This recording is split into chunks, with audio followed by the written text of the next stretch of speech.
Fala galera do canal Táticas do Futebol, espero que estejam todos bem. Bem pessoal, hoje vou comentar aqui sobre um sistema tático que eu estava prometendo há bastante tempo, né, para alguns inscritos aqui do canal e até também o interesse de minha parte para comentar sobre esse sistema tático que é muito comum de vermos no futebol mundial, né, tanto na Espanha, tanto também na Inglaterra. Na Inglaterra, principalmente, que foi a pioneira, né? Foi campeã do mundo com essa formação para tentar combater outra formação, né? Então, basicamente é uma formação bem interessante que eu quero comentar aqui brevemente e rapidamente quais são as suas variações e de que formação pioneira que ela variou. Então, basicamente, pessoal, essa formação 4-4-2 ela foi criada para combater os famosos 4-2-4 na década de 1960, né? O técnico Alf Hansen, ele foi responsável pela criação desse sistema, no qual o 4-4-2 nada mais nada menos que ele é uma variação do 4-2-4, que era muito utilizado, né, com dois pontas, dois atacantes, né, centroavantes, e somente dois volantes, sendo responsáveis somente os laterais por defender esse corredor. Então, era um sistema que era muito utilizado e que tem muito temido, né, naquela época, na década de 60. Então, o técnico Alf Hansen, ele teve a brilhante ideia, né? O que ele fez? Ele pegou e falou assim, pô, esses pontas, como eu deixo meus laterais muito expostos, eu preciso de coberturas para poder sobrecarregar menos eles. Senão, eu vou sofrer muito pelos meus laterais e não vai ser muito beneficente para minha equipe.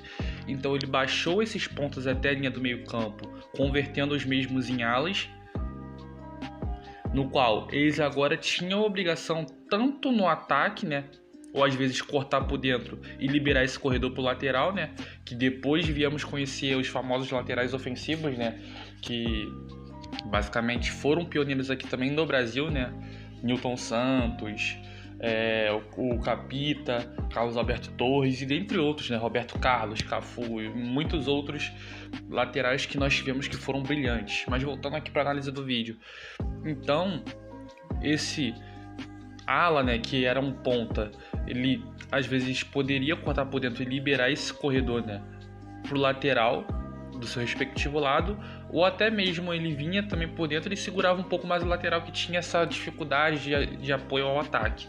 Então dependia muito da característica do jogador que o técnico tinha ali no elenco.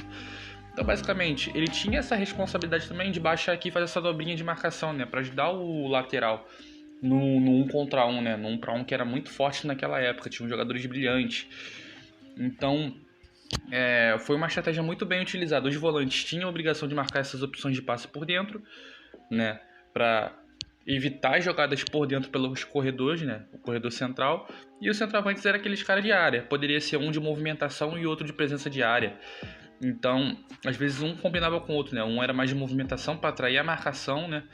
Ou até mesmo o cara de área, o centroavante de área, poderia puxar a marcação, né, atrair os zagueiros, prender os zagueiros dentro da área, enquanto isso deixava o atacante de movimentação, né, o cara mais móvel, mas também sendo atacante, mais livre para poder armar o jogo ou até mesmo finalizar de fora da área e criar espaços de infiltração. Então era muito importante esse sistema tático depois da revolução do Alf Hansen, né, que ele foi muito inteligente em sacar e achar um equilíbrio para a equipe, né, que era muito desequilibrado, principalmente na parte do corredor das laterais, né, que só contava com os laterais para poder fazer essa marcação. Então, buscar o equilíbrio, eu acho que é a palavra certa, né, que era muito comum com os técnicos, buscar esse equilíbrio nas equipes, né, tendo esse centroavante de movimentação, um cara mais de área, poder ter essa dobra de marcação. Então, os técnicos eles sempre priorizavam por isso, né. E a partir desse tempo o futebol foi se revolucionando, né? Não precisava tanto do lateral poder fazer esse corredor todo, né, como era antigamente. Esse corredor todo que era muito cansativo e exaustivo, né, para os laterais poder fazer essa função, né, muito cansativo. Então, Alf Hansen ele teve essa brilhante ideia de poder poupar um pouco mais esses laterais e ter a ajuda dos alas, né, dos pontas dos 4-2-4 que foram convertidos em alas. Então foi uma sacada muito brilhante e muito inteligente do Alf Hansen, né? Que eram os temidos 4-2-4 que eram muito utilizados, né, do futebol inglês. Tanto é que Muitas equipes, né, desde essa época, de década de 60, foram campeões do mundo utilizando essa estratégia, né, essa formação 4-2-4. E o 4-4-2 veio iminentemente para combater esse 4-2-4, né, para ter esse combate. E como existem tantos e outros sistemas táticos que foram feitos para combater outros, né? Como do 4-4-2 existe o sistema 3-5-2, que eu também já fiz análise aqui no canal. Vou deixar aqui no card também para vocês darem uma olhada, que também foi criado para poder combater o 4-4-2, que era um sistema também que era muito temido, né? Por ter achado esse equilíbrio e tudo mais, né? O técnico conseguiu muito bem, né?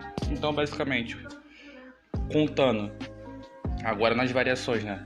Defensivamente, os alas voltam para ajudar na recomposição defensiva, os volantes tampam aqui, né? Então defende no 4-4-2 padrão, então não muda, o 4-4-2 sistema não muda. Então fica no 4-4-2 mesmo, né? Os volantes fecham o corredor central, né? Então tem a obrigação de marcar os jogadores que jogam entre linha, né? Que são os camisa 10, né? Os meio atacantes. Os centroavantes fazem essa primeira pressão com dois, né? Com dois atacantes, então são responsáveis por fazer essa primeira pressão. Então os alas fazem essa dobra, marca por dentro, marca pelos lados, os alas dobrando a marcação com os laterais, os volantes marcam por dentro e os dois atacantes marcam pressão. No momento com a bola, os alas ou um deles, como podem ser com o pé invertido, tanto faz, aí é critério do técnico, que pode cortar por dentro e ganhar mais dois criadores no jogo e liberar esses laterais, né, para poder dar esse apoio no ataque.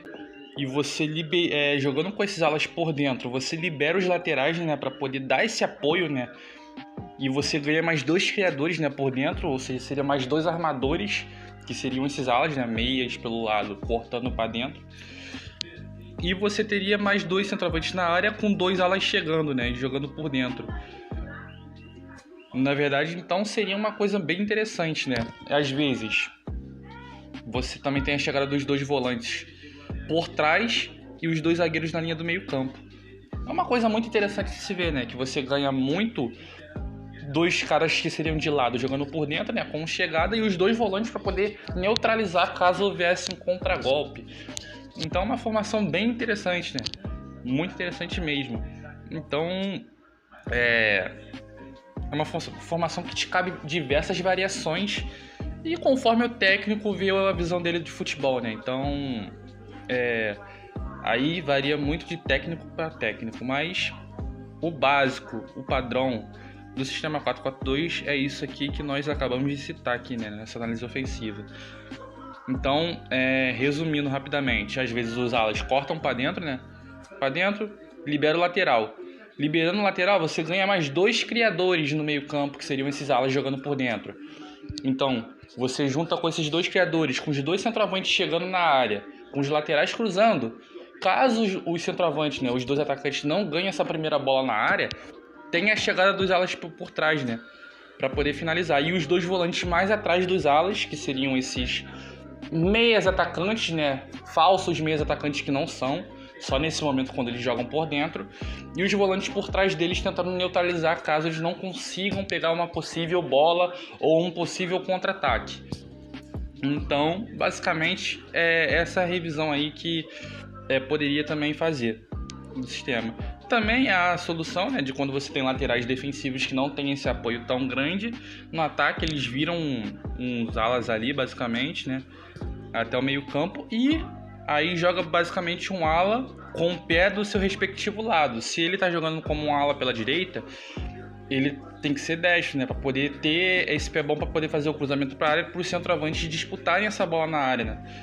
Então, basicamente, é essa função, né? Pode acontecer de você ter um lateral um pouco mais defensivo, que tem essas carências para poder atacar, e você colocar um ala para fazer essa função de lateral, né? Para dar essa amplitude no ataque e deixar o lateral que tem a característica defensiva mais para defender e guarnecer como um lateral zagueiro, assim, digamos por passagem, nesse momento ofensivo. Então, basicamente, são essas variações e funções, né? De cada ocasião. Desse sistema 4-4-2, né? Um sistema que foi criado na década de 60 para poder combater o 4-2-4. Foi um sistema considerado até hoje por muitos técnicos de futebol, é utilizado, né? É utilizado por muitos técnicos, até mesmo, né, no ano de 2021, o Galo campeão da Copa do Brasil, do Brasileiro, também foi utilizado pelo Cuca, inclusive, com Diego Costa e Hulk jogando nesse 4-4-2. Então é muito interessante você ver esse sistema tático, né, sendo adotado em muitos clubes do mundo, né? Na Itália é muito comum você ver o sistema 4-4-2 sendo utilizado, até mesmo na Inglaterra, na Espanha também é muito clássico você ver equipes utilizando duas linhas de 4, ou independente se for um 4-1-4-1 ou 4-4-2, mas é muito comum você ver essas equipes utilizando esse sistema tático. Então foi um sistema que o Alf Hans ele teve uma boa sacada, conseguiu adotar um equilíbrio para sua equipe e conseguiu muito bem ajudar o futebol moderno. Então quem agradece a isso é só o futebol, né? Que é uma coisa sensacional e eu acho que é o que torna ele apaixonante, né? Os estudos, são as variações, são sempre a busca por aperfeiçoar e sempre melhorar, né? Não fica estagnado ali no mesmo ponto. Então é uma coisa muito interessante. Então é isso, galera. Espero que tenham gostado dessa breve análise aí. Não se esqueçam de se inscrever no canal, ativar o sininho das notificações para não perder nada por aqui no canal. Se você conhece amigos que curtam análise tática, que gostem de comentar, debater, indique esse canal para o seu amigo, que vai ser muito importante para a divulgação do nosso trabalho. Se seu amigo curte futebol sul-americano, europeu, indique esse canal para o seu amigo também, que a gente pode estar também fazendo análise aqui sobre o Clube de Coração, até mesmo uma curiosidade que ele queira saber. De resto é isso, pessoal. Agradeço a todos vocês pelo tempo dedicado aqui no canal. Se cuidem todos, um forte abraço e fique com Deus. Valeu, fui!